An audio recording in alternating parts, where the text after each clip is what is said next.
l'exemple de l'Algérie, nous pouvons prendre l'exemple des colonies portugaises. Mais ce qu'il faut retenir, c'est que ce n'est pas à la puissance coloniale de choisir dans telle colonie je vais faire une décolonisation violente, dans telle autre colonie je vais faire une décolonisation pacifique. C'est un contexte, c'est une combinaison de plusieurs éléments ou bien de plusieurs situations qui poussent à une colonisation violente ou bien qui poussent à une colonisation pacifique. Pour qu'il y ait une décolonisation, excusez-moi, pour qu'il y ait une décolonisation pacifique, il faut au moins deux situations. D'abord, le réalisme de la puissance coloniale, qui sait que l'indépendance est inéluctable, elle est irréversible, par force des âmes, donc il y a une perte de la guerre. Ensuite, en face, qu'il y ait un mouvement indépendantiste ou nationaliste modéré, certes qui veut l'indépendance, mais qui n'est pas prêt à faire la guerre. Il y a une situation où nous allons directement vers une décolonisation pacifique. Mais pour qu'il y ait une décolonisation violente, il faut au moins la combinaison de trois éléments. D'abord, le poids important de la colonie. Colonie bi amal puissance coloniale d'une importance capitale. La puissance coloniale donc refuse d'accorder l'indépendance. Donc qu'est-ce que nous avons? Le poids important de la colonie, l'entêtement et le refus de la puissance coloniale à accorder l'indépendance et un mouvement indépendantiste radical qui dit que l'indépendance ou rien. Ñetti situation yooyu fu ñu daje ci guerre la ñuy dem loolu moo daje en Algérie. La France, Algérie da ko amal importance trop parce que l'Algérie non seulement était considérée comme un département français, l'Algérie était une colonie de peuplement, mais l'Algérie était aussi riche en ressources premières, en matières premières. C'est le cas de l'Indochine. L'Indochine dafa amal njëriñ trop France. France bañ na di joxe indépendance. Le mouvement nationaliste indo-chinois teg la mort ou l'indépendance, ñu dem ci guerre. Donc, il y a ces deux situations-là. Maintenant, parfois on vous pose des difficultés, des problèmes, en utilisant des mots que j'ai déjà expliqués. Il y a 4 mots qu'il faudra être en mesure d'expliquer. C'est octroyer, arracher, inachevé, rater. Quand on parle d'indépendance octroyée, rien que le mot nous montre que nous sommes dans une décolonisation pacifique. Luñ la octroyé, luñ la sarax, luñ la kuy saraxe du am violence. Quand on parle d'indépendance arrachée, quand on dit que l'Algérie a arraché son indépendance, ou bien l'Indochine a arraché son indépendance, en wolof, arraché signifie foqati, looy jël ak violence. Donc à chaque fois qu'on utilise le mot arraché, soyez prudents, soo ko liiree ba mu jeex mën na la yóbbu ci décolonisation violente.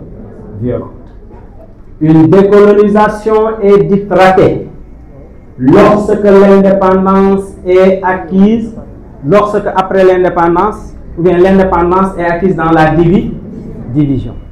L'exemple que nous avons l'habitude de donner, c'est l'exemple de l'Inde. En Inde, au moment d'accéder à l'indépendance, les Indiens se sont divisés en 2 groupes, une minorité musulmane et une grande majorité hindoue. La majorité musulmane, dirigée par Ali Jinnah, voulait une indépendance dans la division, pour conserver les intérêts de la minorité musulmane, alors que Gandhi voulait une indépendance dans l'unité. Indochine aussi, on dit que c'est une décolonisation ratée, parce que Indochine, c'était une confédération, mais au moment d'accéder à l'indépendance, l'Indochine s'est retrouvée avec plusieurs États. Nous avons le Vietnam, nous avons le Laos, nous avons le Cambodge. Maintenant, pour les exemples que nous allons prendre l'exemple de la Palestine. La question palestinienne et les relations israélo-arabes. Beaucoup d'élèves sont là. Guerre froide ak Palestine leen fii. Le reste xalaatuñ koo xool def nañ seen bopp lu génn. Su ngeen xamul luy génn ñëw nañu seen kër tëdd di nelaw.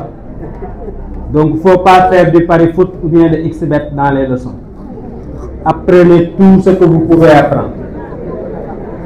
La question palestinienne. La question palestinienne ou les relations israélo-arabes. La leçon, elle est très longue, mais dañ koy diviser ci 3 parties. Les origines du conflit, les guerres israélo-arabes, les tentatives de négociation et insister sur les points de discorde. Les origines. Il faut d'abord connaître où se trouve la Palestine. La Palestine se trouve dans une zone qu'on appelle le Proche-Orient. Le Proche-Orient, quand vous entendez Orient, c'est l'Asie. Il y a le Proche-Orient, le Moyen-Orient et l'Extrême-Orient. Le Proche-Orient, c'est la partie occidentale de l'Asie. C'est là où se trouve la Palestine. Mais c'est une zone à enjeu économique parce que c'est la zone la plus riche en hydrocarbures. Ñoo ëpp pétrole ci àdduna. C'est une zone à enjeu stratégique de relier Afrique ak Asie, de relier mer Méditerranée, mer Rouge. C'est une zone à enjeu religieux parce que toutes les religions révèlent, que ce soit le judaïsme, le christianisme et l'islam, ont dans la zone de la Palestine au moins un lieu sacré. Donc, quel est le problème? Les Juifs qui cohabitaient avec les Arabes dans cette zone, à un moment donné de leur histoire, ont quitté la zone du Palestine et se sont dispersés un peu partout dans le monde. Et on parle de la diaspora juive. Dans la diaspora, il y a dispersé. Ils ont remarqué que les musulmans ont un foyer national. Quand vous parlez de la Mecque ou de Médine, tout le monde pense à l'islam. Les catholiques ont un foyer national. Quand vous parlez du Vatican, tout le monde pense au christianisme. Mais pour les Juifs, ils n'avaient pas de foyer national.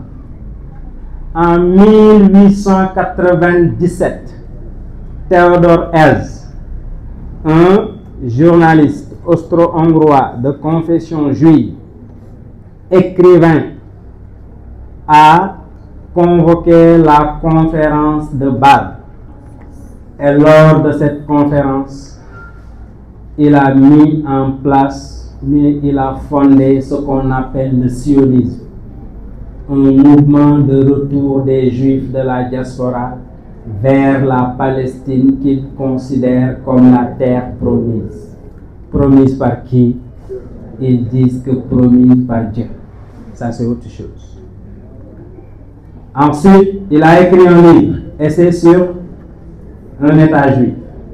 Ils ont créé un foyer national juif pour faciliter le retour des Juifs à travers une immigration. Fépp fu juif nekk ci àdduna nga bëgg a dellu vers la terre promise, le retour dañ la koy yombal.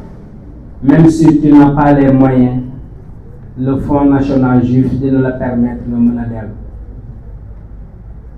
ñu doon jël ay caravanes di jël ay bateaux di dellu.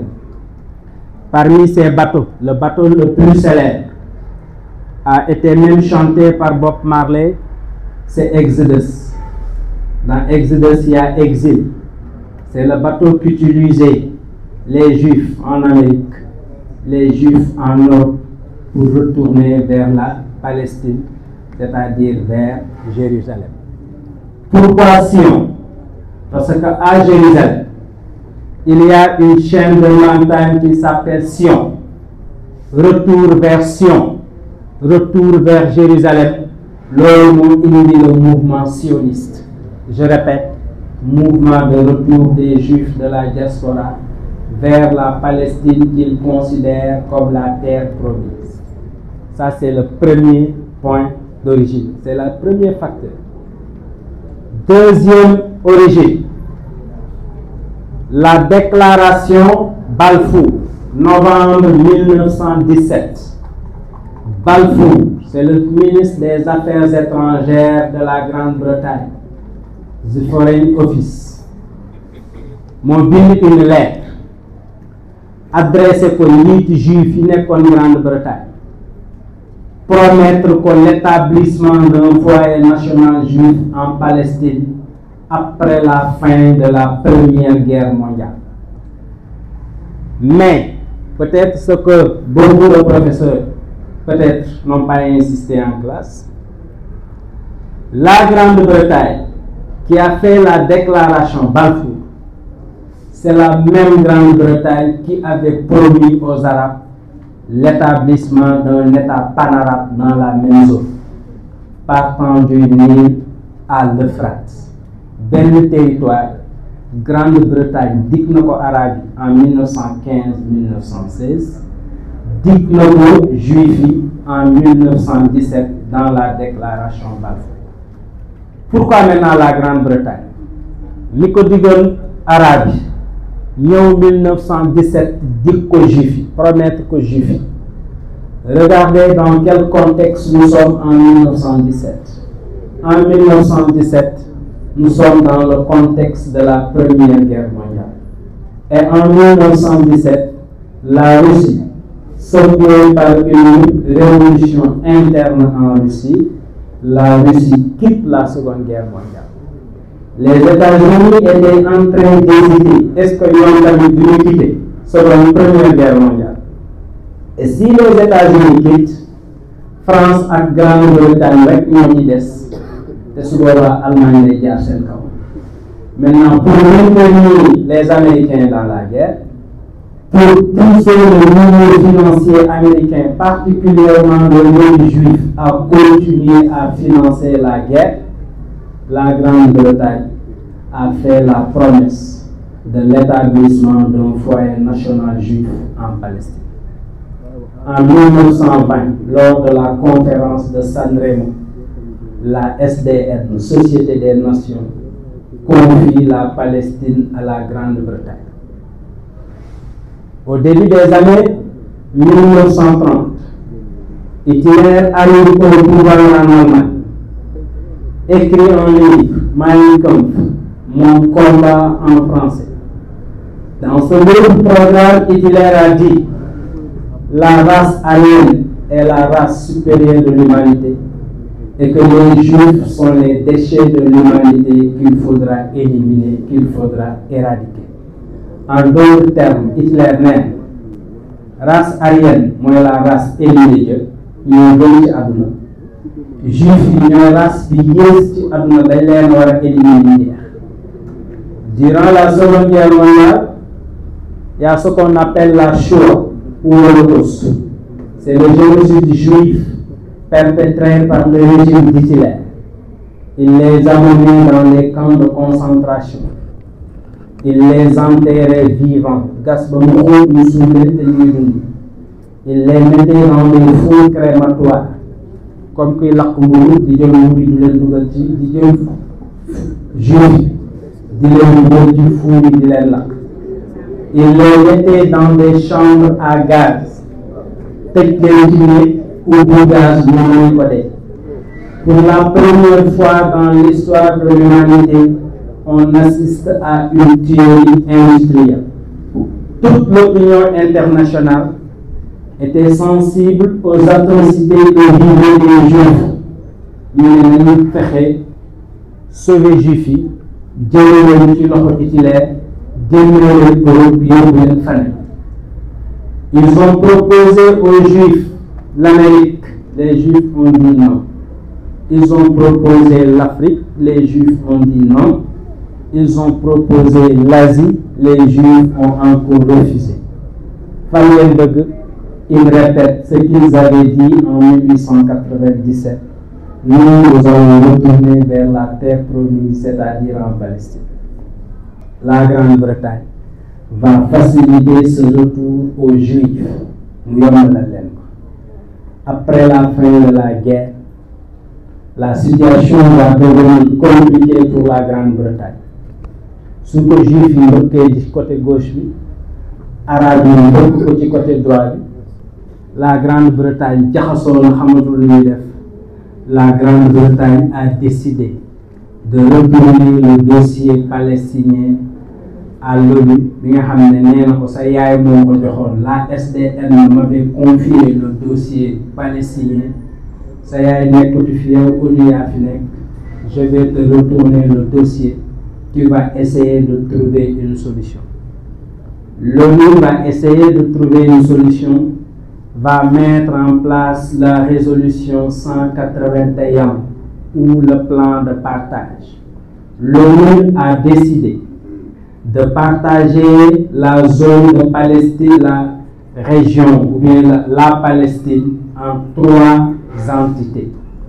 Un État juif avec 55% du territoire, un État arabe avec 42% du territoire et Jérusalem, les 3% restants, comme une ville neutre sous contrôle de l'ONU.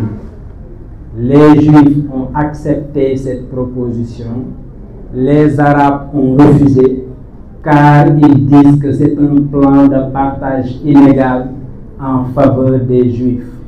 Pourquoi?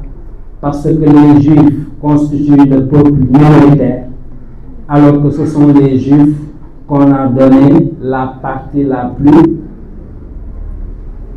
plus importante, 55%. Les Arabes refusent, les Juifs acceptent. La Grande-Bretagne va donner un délai. Quoi qu'il en soit, au lieu de trouver une solution, trouvez une solution. La Grande-Bretagne a décidé de quitter la Palestine le 15 mai 1948 à 0 heure. Le 14 mai 1948 à 0 heure, à 16 heures, à 16 heures précisément, David Ben Gurion fait la proclamation de la naissance de l'État d'Israël, aussitôt reconnu par les 2 superpuissances et rejeté par les pays arabes. Le lendemain, 5 pays de la Ligue arabe, l'Égypte, la Syrie, le Liban, l'Irak et la Cisjordanie vont attaquer le nouvel État et ce sera le premier des conflits israélo-arabes, ou bien la première des guerres entre les Israéliens et les Arabes. C'est la guerre d'indépendance ou guerre de libération. Que la déclaration de naissance de l'État d'Israël a été considérée par les Arabes comme ce qu'on appelle la Nakba, ou catastrophe, ou malédiction. 48-49, on va assister à la première guerre qui va opposer Israël à 5 pays arabes. Lors de cette guerre, Israël n'avait même pas une armée bien organisée, bien structurée. Israël avait regroupé des milices d'autodéfense comme Agna, Stern, Irgun, moom Israël dajale moo nekk l'armée Israël moo joxe tey ce qu'on appelle SAR, l'armée israélienne. Lors de cette guerre, Israël a obtenu le soutien des États-Unis et Israël va gagner cette guerre. Qu'est-ce qui va se passer maintenant? Non seulement Israël va expulser jusqu'à 700 000 Palestiniens qui vont devenir des réfugiés dans le monde arabe, va agrandir son territoire. 55% de ko ONU joxoon, Israël agrandir na ko jusqu'à 78%. Mu occuper Jérusalem ouest. C'est la première guerre. La deuxième, c'est la guerre de Suez, qu'on a vu tantôt quand on faisait la guerre froide, avec la nationalisation du canal de Suez. La troisième, c'est la guerre des 6 jours. 4 juin au 10 ou 11 juin 1967. Ce sont les Arabes qui voulaient laver l'affront ou l'humiliation d'Israël lors de la guerre d'indépendance. Les Arabes laqatu di entraîner di waajal Israël. Les services de renseignement américains ont eu l'information et ont averti l'armée israélienne.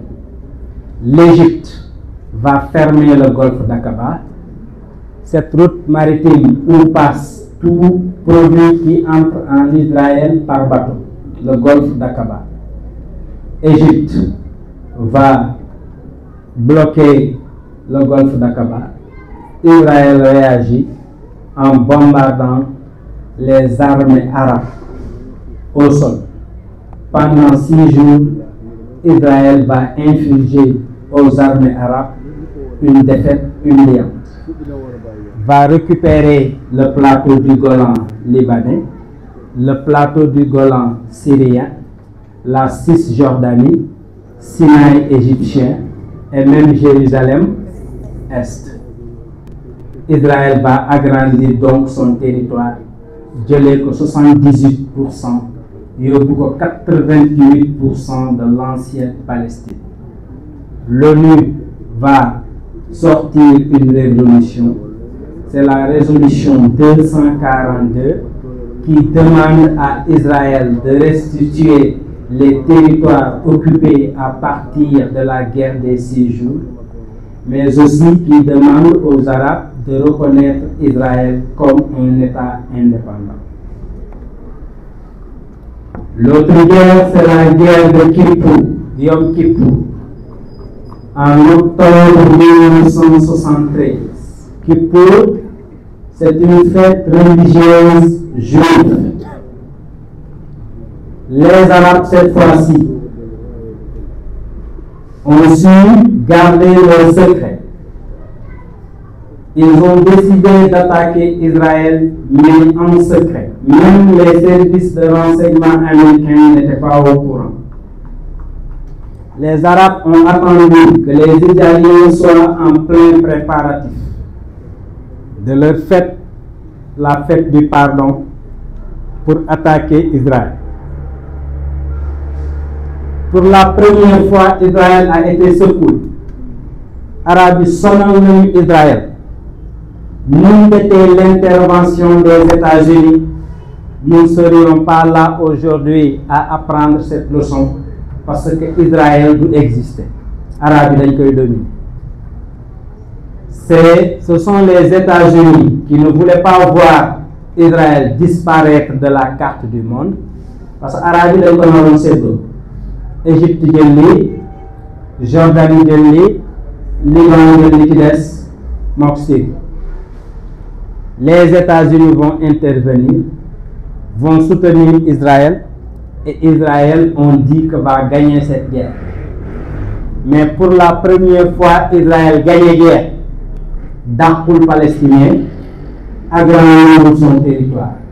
Ce qui veut dire que Israël a été tellement secoué. Guerre de Kippour, l'Israël Jugé, Baye guerre Moro. Parce qu'il s'est rendu compte que les Arabes deviennent de plus en plus puissants. Et si Israël continue de faire la guerre comme ça avec les Arabes, Israël risque de disparaître. Les Arabes, maintenant mécontents du soutien occidental pour Israël, les Arabes, qu'est-ce qu'ils vont faire? Ils vont créer une crise économique mondiale. C'est le premier choc pétrolier. Les Arabes vont réduire la production de pétrole, mais vont augmenter le prix du pétrole. Non seulement pétrole rare, mais cher. Alors que nous sommes une période de reconstruction post-guerre mondiale. C'est une crise qui va secouer le monde pendant presque 4 ans. Après la guerre de Kippour, la situation va un peu changer. Parce que Israël va tout faire pour signer des relations avec le pays arabe, le pays arabe le plus puissant. C'est quel pays? C'est l'Égypte. Le leader égyptien qui a remplacé Nasser, c'est Anwar el-Sadat. Après la guerre de Kippour, va faire une visite à Jérusalem, à Tel Aviv, va aller à l'Assemblée israélienne, va rencontrer le premier ministre israélien, va rencontrer le président d'Israël et va signer des accords avec Israël. Ce sont les accords de Camp David I. Et lors de ces accords, l'Égypte accepte de reconnaître Israël comme un État indépendant. Israël va accepter de rendre la région de Sinaï à l'Égypte. Processus de paix pratiquement fort le commencer. Maintenant, depuis que Anwar el-Sadat a fait cette visite, a signé des accords avec Israël, le monde arabe va considérer l'Égypte comme un traître et Anwar el-Sadat va même être assassiné parce qu'il est considéré comme un traître. Les Arabes, particulièrement les Égyptiens, ne peuvent pas accepter que Israël, depuis 1948, le pays arabe le plus puissant, de signer Israël. Les Palestiniens, depuis cette situation, se sont rendus compte que c'est si vous regardez dans la leçon, on vous parle de la résistance palestinienne. Les Palestiniens se disent qu'à partir de désormais, c'est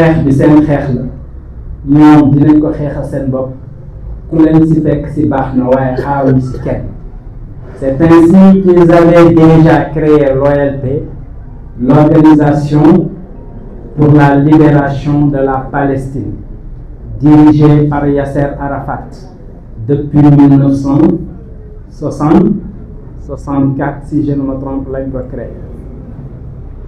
Ensuite, maintenant, pour les conflits, nous avons la guerre civile au Liban, avec l'opération Paix en Galilée. Au Liban, un pays au nord frontalier d'Israël, il y avait 2 mouvements qui se faisaient la guerre, 2 mouvements libanais. C'est les phalangistes chrétiens et les musulmans du Hezbollah. L'Israël était servi pour le pouvoir. Mais le Hezbollah profitait de cette guerre pour envoyer des roquettes et des missiles sur le territoire israélien. Israël, pour mettre fin à ces lancements de roquettes et de missiles, va mettre en place l'opération Paix en Galilée, envoyer l'armée israélienne au Liban pour mettre fin au lancement de roquettes du Hezbollah. Mais dans cette guerre va se dérouler une situation catastrophique. C'est les massacres de Chabra et de Shatila. 2 camps de concentration palestiniens où vivaient des femmes et des enfants palestiniens, l'armée israélienne a laissé les milices phalangistes chrétiennes dugg ci biir camp de réfugiés, raillent des milliers d'enfants et de femmes palestiniens. C'est ce que les Palestiniens appellent Septembre noir. Dans la résistance palestinienne, nous avons les 2 intifadas, c'est-à-dire soulèvement ou guerre de pierre. 1988, on assiste à la première intifada. Au début des années 2000, on assiste à la deuxième intifada. Malgré tous ces conflits maintenant, on va assister à ce qu'on appelle le processus de paix. Parce que cette paix, ce processus a été débuté par l'Égypte avec la visite de Sadat à Jérusalem et à Tel Aviv, avec la signature des accords de Camp David I. En 1993, on assiste à la signature des accords d'Oslo. Et lors de ces accords, Israël accepte de reconnaître l'OLP comme l'autorité palestinienne. L'OLP accepte de reconnaître Israël comme un État indépendant. Israël accepte de poursuivre le processus de paix pour la mise en place de 2 États en Palestine, un État juif, Israël, et un État arabe, Palestine. Ces accords d'Oslo ont été signés par Yasser Arafat, président de l'autorité palestinienne, Isaac Rabin, le premier ministre d'Israël, sous la présence de Bill Clinton, le président des États-Unis.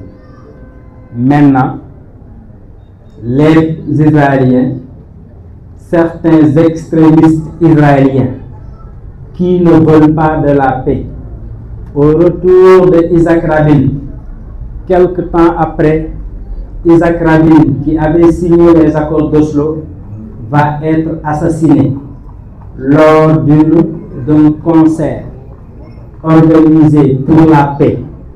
Le Premier ministre est venu assister à ce concert. Il a même pris la parole et chantonné quelques paroles pour la paix. Après, il va être assassiné par un extrémiste juif qui accuse Isaac Rabin d'avoir signé les accords d'Oslo et de tendre la main à leur ennemi numéro 1, c'est Yasser Arafat. Depuis lors, tous les accords signés n'ont pas abouti à la paix.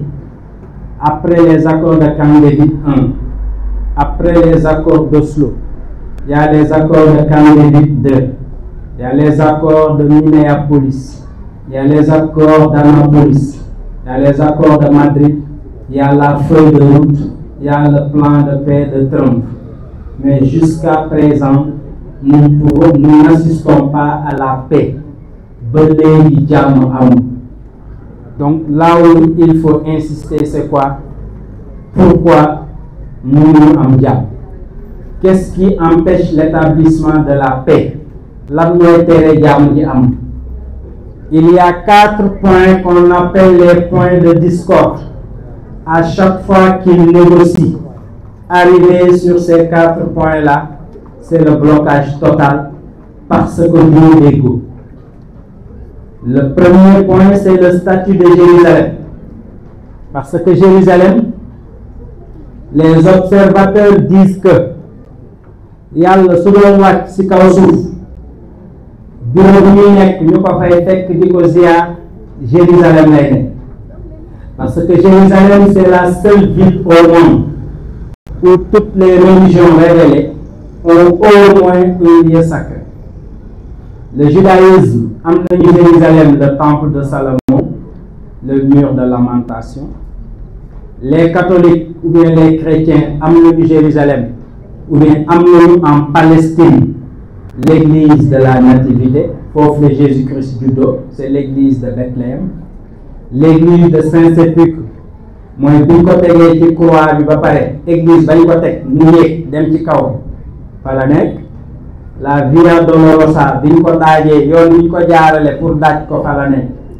Montagne bañ ko daajee Jérusalem la nekk. Donc catholique yi la ñu am Jérusalem sax yeneen diine yi amuñu ko. Pour les musulmans, ils ont à Jérusalem le troisième lieu saint de l'islam qu'on appelle la mosquée d'Al-Aqsa, Masjid al-Aqsa, le troisième lieu saint de l'islam. C'est un point de passage que le prophète de l'islam avait utilisé lorsqu'il faisait ce qu'on appelle le voyage nocturne. Guddi googu mu waroon a dem rencontrer ji yàlla en wolof ñu koy woowee Rañaan, il a quitté Arabie en minuit ñëw Jérusalem ci benn xeer bu nekkoon foofu mu jiite fa les 124 000 prophètes yi yàlla yónni ñu taxaw fa def ba benn séance de prière ñaan lu ñuy ñaan prophète bi yéegaat ci fas bi. Ustaas yi nee nañu fas bi alburaax la tudd moo ko yéegal yóbbu ko ba ci kaw mu dem rencontrer Dieu wax la ñuy wax mu gis yàlla jox ko cadeau. Quel est ce cadeau là? C'est les 5 prières quotidiennes. ci te période boobu pour nga jógee Makka ou Médine dem Jérusalem ci fas wala ci gëlëm au moins di nga def une semaine. Le prophète ci benn guddi jóge na Makka ñëw Jérusalem jóge Jérusalem yéeg dem ci kaw rencontrer le bon Dieu. C'est pour vous dire la particularité de Jérusalem. Maintenant, dans cette situation, kan moom Jérusalem kenn moo tax à chaque fois qu'il négocie, arrivé sur Jérusalem, les Juifs disent que leur capitale naturelle c'est Jérusalem. Les Arabes disent que leur prochain État, sa capitale sera Jérusalem. Après le statut de Jérusalem, il y a le cas des réfugiés. Il y a entre 3 millions et 5 millions de Palestiniens en dehors de la Palestine, dans des camps de réfugiés dans les pays arabes. Certains sont en Égypte, d'autres au Liban, d'autres en Syrie, en Irak, en Jordanie, etc. À chaque fois qu'ils négocient, les Arabes réclament le retour des Palestiniens, des réfugiés. Israël refuse. Israël refuse que les Palestiniens, que les réfugiés palestiniens retournent en Palestine. Mais aussi, c'est de bonne guerre. Rappelez-vous, Israël, la force qu'il a eue actuellement, lan moo ko permettre, c'est le retour à travers le mouvement sioniste. Est-ce qu'ils vont accepter que 3 millions à 5 millions de Palestiniens retournent sur Palestine? Israël ne va jamais accepter ça. Israël dit qu'ils restent là où ils sont. L'opinion, les pays ou bien les institutions internationales vont les aider à vivre là-bas. Même Israël est prêt à les aider à vivre là où ils sont. Mais Israël n'acceptera pas le retour. Donc à chaque fois qu'il négocie, arriver sur le cas des réfugiés, l'autre c'est la question des frontières. À chaque fois qu'il négocie, les Arabes demandent à Israël de restituer les territoires occupés à partir de la guerre des 6 jours. Israël refuse en disant que ces territoires ont déjà été occupés par des Juifs qui vivent là-bas. Israël ne va pas les faire quitter. Ensuite, maintenant, il y a la colonisation juive. À chaque fois qu'il y ait des espaces vides, l'État israélien va construire des habitations dans ces espaces vides pour empêcher la continuité territoriale palestinienne. C'est ce qu'on appelle la colonisation juive. On négocie, on arrive sur cette situation, les Arabes demandent que ces colons juifs quittent ces territoires. Israël dit qu'il est impuissant, multidara, il ne peut pas faire quitter ces peuples-là. Ensuite, il y a quelques-uns qui ajoutent la question de l'eau, parce que cette zone est l'une des zones les plus arides au monde. Ndox dafa jafe. Israël fait tout pour avoir accès sur l'eau. C'est pourquoi Israël occupe le plateau du Golan, parce que c'est un plateau extrêmement riche en eau douce. D'autres ajoutent la désunion des Arabes